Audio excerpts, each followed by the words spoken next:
नमस्ते dear students, मेरा नाम है निखिल सिंह और एक मैकेनिकल इंजीनियर होने के साथ साथ मैं एक टीचर भी हूँ। आशा करता हूँ कि आप सबने अपना जो रजिस्ट्रेशन फॉर्म है वो अच्छे से भर दिया होगा।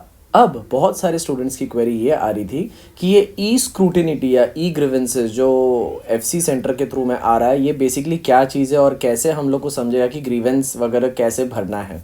तो सबसे पहले शुरू करते हैं कि जब आप अपने डैशबोर्ड वगैरह पे जाएंगे तो आपके पास में यहाँ पे ये वाला जो पेज है वो आ जाता है, जिसमें आप ऑलरेडी रजिस्टर्ड में क्लिक करेंगे क्योंकि आप ऑलरेडी रजिस्टर्ड में हैं।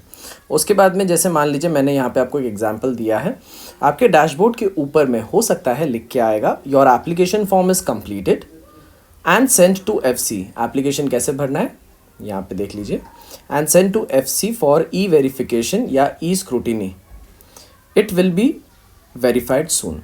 अब किसी किसी स्टूडेंट को ये वाला पूरा मैसेज स्किप हुआ है और उनका वेरिफिकेशन डायरेक्टली हो चुका है, लेकिन होता क्या है कि आपका जो ये है यहाँ पे ज़्यादातर बच्चों को ऐसा लिख के आया है, मतलब आपका जो फॉर्म है वो फैसिलिटेशन सेंटर के पास में ई वेरिफिकेशन, जिसका दूसरा नाम है ई स्क्रूटिनी, के लिए गया हुआ है।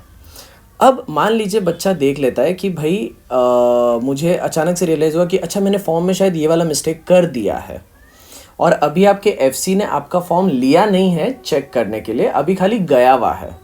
जैसे ही वो ले लेता है तो वो आपके फॉर्म को लॉक कर देगा, तब आप कुछ चेंजेस नहीं कर पाएंगे। तो अभी हम क्या करेंगे कि यहाँ पे सबसे पहले हम लोग जाएंगे अपने पास में unlock application form for e verification, ये वाला जो ऑप्शन है यहाँ पे देखिए, ठीक है।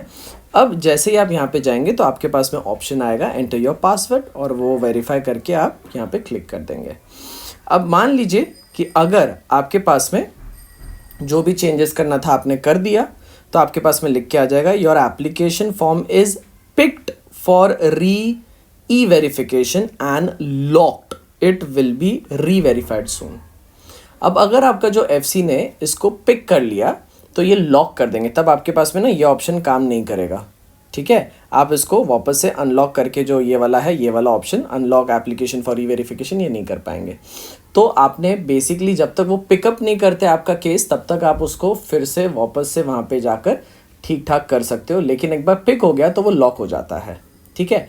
अच्छा, अब क्या होता है, इसके बहुत सारे वर्जन्स बनते हैं। अब वर्जन में भी बच्चों को बहुत ज़्यादा मिस्टेक्स होती है और कन्फ्यूजन है। देखिए आगे चलते हैं।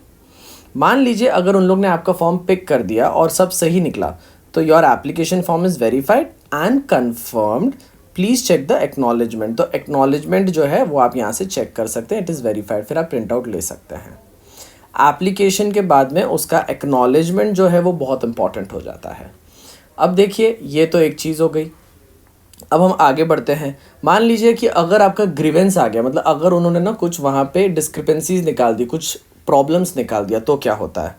मान लीजिए आपके पास में डिस्क्रिपेंसी कुछ इस तरीके की आई, फॉलोइंग डिस्क्रिपेंसी या discrepancies are found in your application form, reverted back your application form, kindly correct the discrepancy by making necessary corrections and uploading the related documents. मतलब ये खामी आप में पाई गई है, तो काइंडली क्या करिए, आप वापस से उसको ठीक ठाक करिए और वो डॉक्यूमेंट रिलेटेड लगा दीजिए। अब ये एक तरीका है। हो क्या सकता है, जैसे मान लीजिए ये किसी एप्लीकेशन फॉर्म में यहाँ पे जो यूज़र था उसका जेंडर मैच नहीं हुआ, उसने कहीं पे मेल लिखा होगा, फीमेल, ऐसा कुछ तो गड़बड़ कर दिया।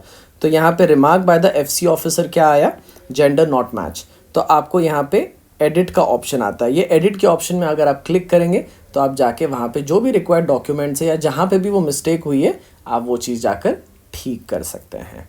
अब रहा सवाल, अगर आपने ठीक कर दिया तो आपका हो जाएगा your application is verified and confirm, please check the acknowledgement. लेकिन कुछ कुछ डिस्क्रिपेंसीज ऐसी होती है जिसमें ये वाला एडिट का ऑप्शन आता ही नहीं है। फॉर एग्जाम्पल देखिए, अब मान लीजिए कि जो भी ये यूज़र था उसने यहाँ पे ना TFWS, tuition fee waiver scheme, जिसमें आपका 8 लाख से कम का इनकम है अगर सालाना, तो वो इस स्कीम में आते हैं। मान लो बच्चे ने उसके लिए अप्लाई किया, उसने डॉक्यूमेंट भी लगाया, लेकिन वो document was not valid up to 31 March 2021। तब क्या हो जाएगा, आपका ना your application form is verified by the FC and confirmed, please check the acknowledgement. यहाँ तक तो ठीक है, लेकिन ट्विस्ट देखो क्या आ गया, following discrepancies are found in your application form, you can raise the grievance to unlock the application form. अब हुआ क्या, TFWS स्कीम हटा दिया FC ऑफिसर ने ऑटोमेटिकली, मतलब बच्चा उस कैटेगरी उस कोटे से बाहर आ गया है। लेकिन यहाँ पे आपके पास एडिट का ऑप्शन नहीं आ रहा है, आप एडिट नहीं कर सकते। देखिए यहाँ पे कैसे, आप पहले वाले में कहाँ गया, एक सेकेंड, पहले वाले में देखिए यहाँ एडिट का था, जेंडर वाले में, यहाँ पे आपके पास एडिट का ऑप्शन ही नहीं आया।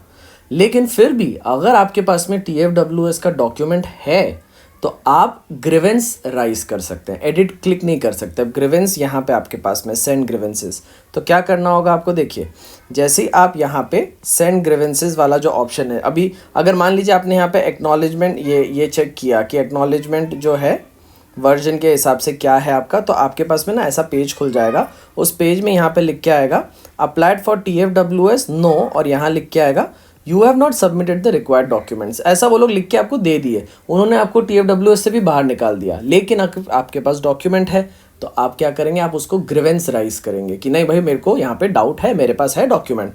तो ऐसे में आप क्या करेंगे, आप ग्रीवेंस सेंड करेंगे। अब ग्रीवेंस सेंड करने के लिए आपको क्या करना होगा, इधर क्लिक करना होगा। जैसे ही क्लिक करेंगे तो यहाँ पे ग्रीवेंस किसको जा रहा है, एडमिनिस्ट्रेटर को जा रहा है, अपने आप लिख के आएगा। ग्रीवेंस टाइप, ये ड्रॉप डाउन मेनू है, यहाँ पे जेंडर, कास्ट, ये वो क्या क्या चीज़ का ग्रीवेंस है ना, सारी कैटेगरी है। आप उसमें अपना ये वाला TFWS वाला सेलेक्ट कर लेंगे।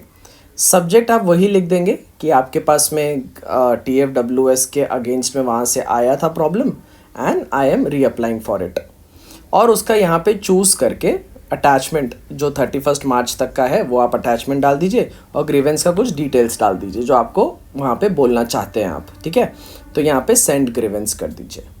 अब जैसे ही आप सेंड ग्रीवेंस कर देंगे ना, तो ये देखिए चेक ग्रीवेंस स्टेटस, ये किधर आता है मालूम, ये ऑप्शन, ये देखिए ये ऑप्शन ना इधर आता है, चेक ग्रीवेंस स्टेटस।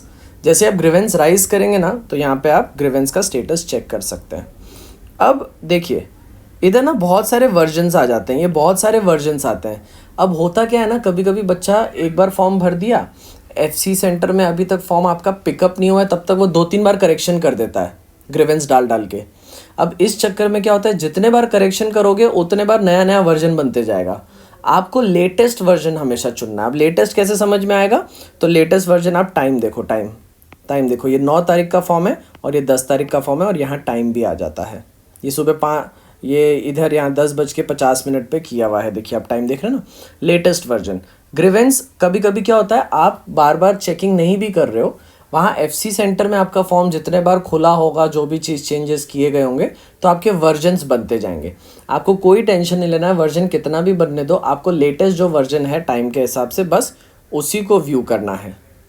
समझ में आए? तो देखो ये आपने पहला, ये बच्चे ने जो TFWS का अटैचमेंट किया था वो रिजेक्ट हो गया, है ना। फिर वो बच्चे ने क्या किया, वापस से TFWS, और ये देखो ग्रीवेंस का मैसेज डाला बच्चे ने, sir I have uploaded old certificate by mistake and I need to upload the recent one, ये ऐसा करके उसने मैसेज डाल दिया, है ना। ओके, तो यहाँ पे आपके पास में स्टेटस आएगा अप्रूव्ड, या फिर कभी कभी स्टेटस आता है कि it is allotted to the FC officer, ठीक है, ऐसा स्टेटस आ जाएगा अलॉटमेंट का या फिर अप्रूवल का आ जाएगा। जैसे ही मान लो अगर आपका ये जो ग्रीवेंस राइज हो गया, तो आपके पास ऑप्शन आएगा your application form is unlocked. Grievance क्योंकि आपका लॉक कर देते हैं वो लोग FC ऑफिसर चेकिंग के बाद में, आपको उसको अनलॉक करना वापस। तो unlocked on your request and grievance rest for correction, ठीक है, क्लिक करना उसको आपने। जैसे ही आप क्लिक करेंगे तो आपके पास यहाँ पे आ जाएगा your application form is unlocked on your request for corrections, please edit the application form and resubmit. Grievance में आप एप्लीकेशन फॉर्म को ठीक नहीं कर रहे हो, आप उनको बता रहे हो कि बॉस मेरे पास में ये डॉक्यूमेंट है। वो लोग जब उस डॉक्यूमेंट को वेरीफाई कर लेंगे तो आपके फॉर्म को अनलॉक कर देंगे। जब आपका फॉर्म अनलॉक हो जाएगा उसके बाद में आपके पास में यहाँ पे ऑप्शन आ जाएगा ये वाला एडिट, पहले नहीं आ रहा था ये ऑप्शन। उनको जब पूरा कंफर्म हो गया कि भाई आपके पास में बराबर है, ये चीज़ तो है, तब they will gonna allow you to edit the आपका ये जो फॉर्म है वो। तो स्पेशल रिजर्वेशन डिटेल्स जो है आपका ये जो था, यहाँ पे एडिट का ऑप्शन आएगा, आप क्या करेंगे click here to edit the application form, या यहाँ पे भी क्लिक कर सकते हैं। अब जैसे आप ये क्लिक करेंगे ना तो आपके पास में click here to edit application form में your application form is unlocked, पहली बात, ऑन योर रिक्वेस्ट, क्योंकि आपने ग्रीवेंस डाला। For corrections please edit the application form and resubmitted. अब आपको ना पूरा फॉर्म फिर से सबमिट करने का ऑप्शन आता है, जीरो से नहीं करना है, जो चीज़ आपको चेंज करनी है बस वो चीज़ चेंज कर लो। तो मैं यहाँ पे जाके मेरा सर्टिफिकेट जो है, जो भी सर्टिफिकेट डिलीट करना है उसको डिलीट करो, नया अपलोड करो एंड पेस्ट इट। जैसे ही आप उसको सबमिट कर दोगे तो आपके पास में वापस से आपके स्टेटस में यहाँ पे ये ऑप्शन आ जाएगा, देखो एक्नॉलेजमेंट बाय वर्जन वाइज या फिर एप्लीकेशन फॉर्म वर्जन वाइज। तो आप एक्नॉलेजमेंट वगैरह जब चेक करोगे तो आपके पास आएगा application form is not confirmed, you can print the acknowledgement after confirmation only.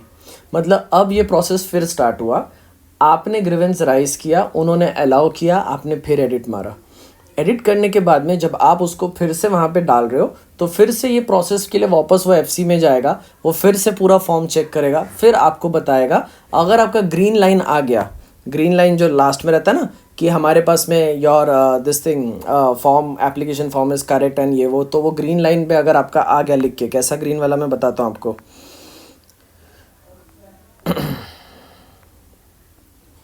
देखिए ऐसा, your application form is verified and confirm please check the acknowledgement, ये आ गया मतलब डन है ना। और ये नहीं आया तब तक आपको ये साइकिल बार बार करते रहना होगा। लास्ट में जब आप इधर आ गए थे, आपने यहाँ पे सब डेटा वगैरह चेंज कर दिया, तो आपको यहाँ पे रीसबमिट द एप्लीकेशन फॉर्म का ऑप्शन आएगा। जैसे ही आप रीसबमिट करेंगे तो आपके पास में फिर वही चीज़ आ जाती है कि आपका जो फॉर्म है वो एफसी सेंटर में गया है और वहाँ पर वो चेक हो रहा है। पक्का क्लियर हुआ? तो इसी के साथ में मैंने आपको कुछ चीज़ें बता दी। हो सकता है एफसी सेंटर आपको खुद से एडिट का ऑप्शन दे दे कि बॉस ये जेंडर का मिस्टेक है, एडिट कर लो, या तो वो दे ही नहीं, आपको सीधा कोटे से ही निकाल के बाहर कर दे। तो आपको ग्रीवेंस राइज करना है, तब जब ग्रीवेंस आप वहाँ पे उठाओगे तब वो लोग वहाँ से सहमत होंगे तो आपका फॉर्म अनलॉक करेंगे आपके रिक्वेस्ट पे। फिर आप उस फॉर्म में चेंजेस करो, फिर से रीसबमिट करो और वेट करो। आज है 11 तारीख, मैं ये वीडियो आपको आज रात को दे रहा हूँ, आप आज रात में आराम से इसको समझ लें। आज ही रात को हो सके तो अगर कहीं पे कुछ मिस्टेक वगैरह है उसको सुधार लें। तो ये साइकिल है, एक बार अच्छे से भर दिया तो एक टाइम पे बच्चों का क्लियर हो जा रहा है, लेकिन जहाँ जहाँ जिधर जिधर मिस्टेक है 15 तारीख तक की डेट है अपने पास में, है ना। तो आप लोग इसको कल का कल में ठीक कर लीजिए, ठीक है। आशा करता हूँ आपको वीडियो समझ में आ गया होगा। तो इसी के साथ में मिलते हैं बहुत जल्द अपने किसी नए वीडियो में, तब तक के लिए नमस्ते और खूब आगे बढ़ते रहें। अगर आपको ये वीडियो पसंद आया है तो अपने सारे दोस्तों मित्रगण के साथ में इसको शेयर ज़रूर करें, लाइक कर दें और कमेंट में ज़रूर डालें कि आपको ये वीडियो कैसा लगा। चैनल को सब्सक्राइब भी कर दें, ठीक है। नमस्ते।